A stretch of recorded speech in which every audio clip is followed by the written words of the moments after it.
नमस्कार रसिक मित्र, आजच्या आपल्या भागात प्रतिमा बेदी यांच्या टाइमपास या आत्मचरित्राची आस्वादक समीक्षा आपण पाहणार आहोत। आस्वादक समीक्षा म्हणजे नाट्य, नाटक, कथा, कादंबरी, आत्मचरित्र या विविध साहित्य कृतींतील सौंदर्य स्थळ शोधून त्याचा आस्वाद घेणे।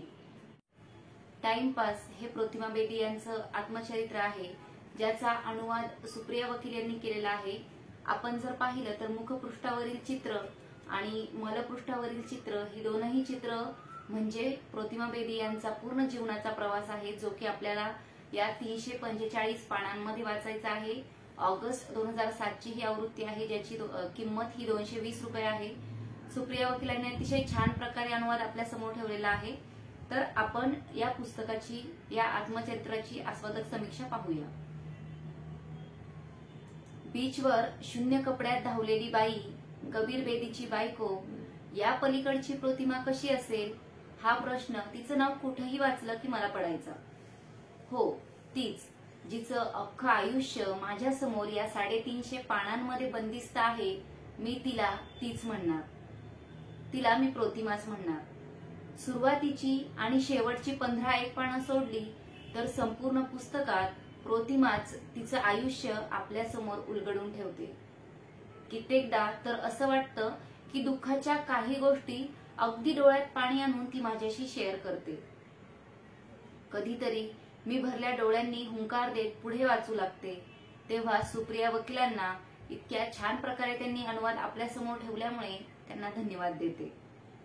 1949 ला जन्मलेली प्रतिमा 1998 ला हे जग सोडते, तेव्हा आपल्याही नकळत आपल्या डोळ्यात पाणी येते। ती कोणी सैनिक नव्हती, कोणी देशासाठी मेडल जिंकणारी खेळाडूही नव्हती, पण ती सर्वसामान्य स्त्री नक्कीच नव्हती। ती धाडसी होती, स्पष्टवक्ती होती, ध्येयवादी होती, कर्तृत्ववान होती। ती एक असामान्य स्त्री होती। तिचं हे आत्मचरित्र वाचताना खूपदा वाटत होतं की यामध्ये ती फक्त तिचीच बाजू मांडती, तिला सहन करावा लागलेला त्रास तिने यामध्ये मांडलाय। पण तिच्या मानसिक अस्वस्थतेचा जो आलेख आपल्या समोर या पुस्तकातून डोळ्यासमोर येतो, तो अस्वस्थतेचा आलेख सकारात्मकतेकडे जाणारा आहे। एके ठिकाणी प्रतिमा म्हणते, आपल्याला हवे ते मिळवण्याचं धैर्य त्यांना कधीच झालं नाही आणि ते धाडस माझ्यामध्ये होतं, म्हणून त्यांना माझा तिरस्कार करावा वाटत होता। ती असं का म्हणते हे पुस्तक वाचताना वेगवेगळ्या प्रसंगावरून आपल्या लक्षात येतं। बालपणी झालेला छळ, 7व्या वर्षी जीवावर बेतलेलं संकट, आई वडिलांशी केलेली बंडखोरी, कबीर बेदी सोबतचा विवाह, पूजा सिद्धार्थ या तिच्या मुलांचा जन्म, तिचे अफेअर्स, युरोप सफर, कबीर बेदी अभिनेता असल्यामुळे एका अभिनेत्याची मानसिकता, अभिनेत्याचं जीवन, त्यानंतर कबीर बेदी सोबतचा घटस्फोट, शास्त्रीय नृत्याची आवड, त्यासाठी घेतलेले कष्ट, नृत्याचे कार्यक्रम, कालीमातेचे मंदिर, त्या संबंधीच्या घटना, राजकीय व्यक्तींशी जवळीक, मुलांमुळे होणारा मानसिक त्रास, जवळच्या माणसाचा मृत्यू, त्यावरून झालेली बदनामी, मानहानी, खऱ्या प्रेमासाठी शोधाशोध, पुन्हा मिळालेला ठेचा, पूजा सिद्धार्थ या तिच्या मुलांचं प्रौढपण, त्यांची मानसिक जडणघडण, पूजाचं लग्न, नृत्यग्राम, त्यासाठी केलेले दौरे, देणग्यांसाठी फिरणे, तिला मिळालेली महत्वाची पदं, गुरु व त्यांच्या मुलांमुळे झालेला त्रास, त्यासोबतच तिच्या मुलाने केलेली, सिद्धार्थने केलेली आत्महत्या, पूजाच्या मुलीचा जन्म, हरीशचं तिच्या आयुष्यात येणं, हवं ते मिळालं ही भावना, आणि शेवटी सगळी कागदपत्र त्या त्या व्यक्तींकडे सोपवून कैलास मानसरोवर यात्रेला जाणं, जाण्याआधी सगळ्यांना पत्र पाठवणं, हे सगळं पाहताना मला वाटतं की तिने ठरवून एक्झिट घेतली असावी। सगळं हे नाट्यमय वाटत असलं तरी ती हे जगली, कधी आनंदात, कधी अश्रू ढाळत, कधी डायरी लिहित, कधी मौज मजा करत, तर कधी सगळा दोष स्वतःकडे घेत। या काही ठळक घटना आहेत, अशाच कितीतरी लहान मोठ्या घटना सतत प्रतिमाच्या मनावर आघात करताना, खोलवर परिणाम करताना आपल्याला दिसून येतात। एकाच बाजूने विचार करायचा झाला तर प्रतिमाने आयुष्यात खूप मौज मजा केली। ती चरित्रहीन स्त्री होती, ती आपल्या मुलांनाही नीट सांभाळू शकली नाही।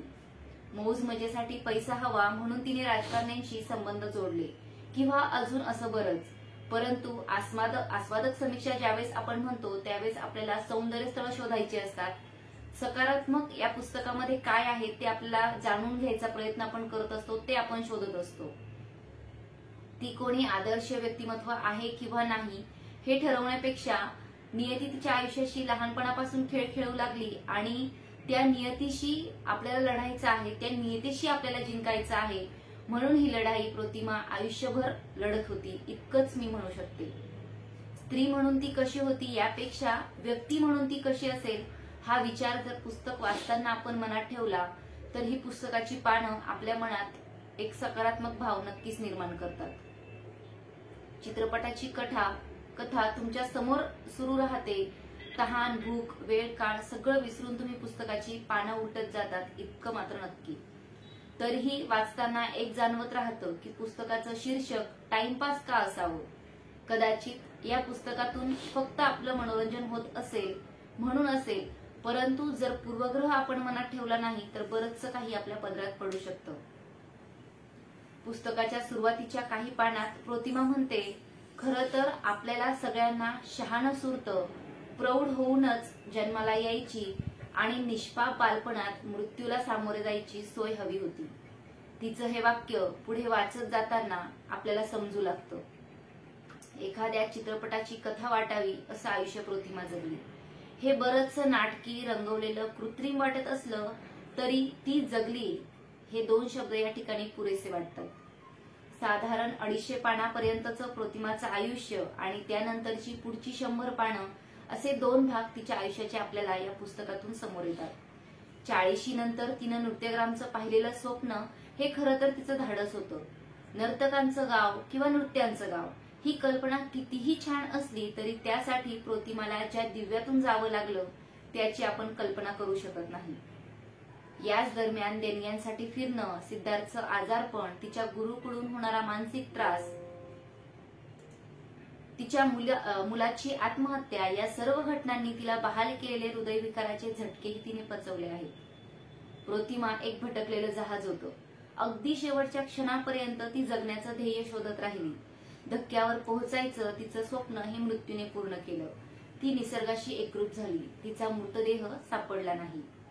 ती कैलास मानस सरोवर यात्रेत असताना मुक्कामाच्या ठिकाणी सगळेजण गाढ निद्रेत असताना दरड कोसळली आणि त्यांच्यातलं कोणीही वाचलं नाही. कदाचित ती निसर्गात माती होऊन मिसळली असेल. पुस्तकाचं मुखपृष्ठ आणि मलपृष्ठ वाचल्यानंतर ज्यावेळेस आपण पुन्हा एकदा निहाळतो त्यावेळेस ती ही 2 पानं, मुखपृष्ठ आणि मलपृष्ठ, ही 2 पानं म्हणजे आपल्याला तिच्या जीवनाचा प्रवास वाटतो आणि मधली सगळी पानं म्हणजे तिने आपल्या आयुष्यात केलेले चुका किंवा त्यातून तिला मिळालेले धडे वाटतात. शेवटी इतकंच म्हणेन की प्रतिमा उत्साहाचा झरा होता. त्याला योग्य वळण मिळायला हवं होतं. अजूनही भव्य दिव्य कर्तृत्व ती करू शकली असती. भावनिक वादळ पेलण्यात ती स्वतःलाच दोष देत गेली आणि तिची बरीच ऊर्जा या ठिकाणीच खर्च झाली. अध्यात्माची तिला जी जाण होती ती मोलाची होती असं या ठिकाणी वाटतं. परंतु प्रतिमाचा जो शेवट झाला तो नक्कीच थरारक असा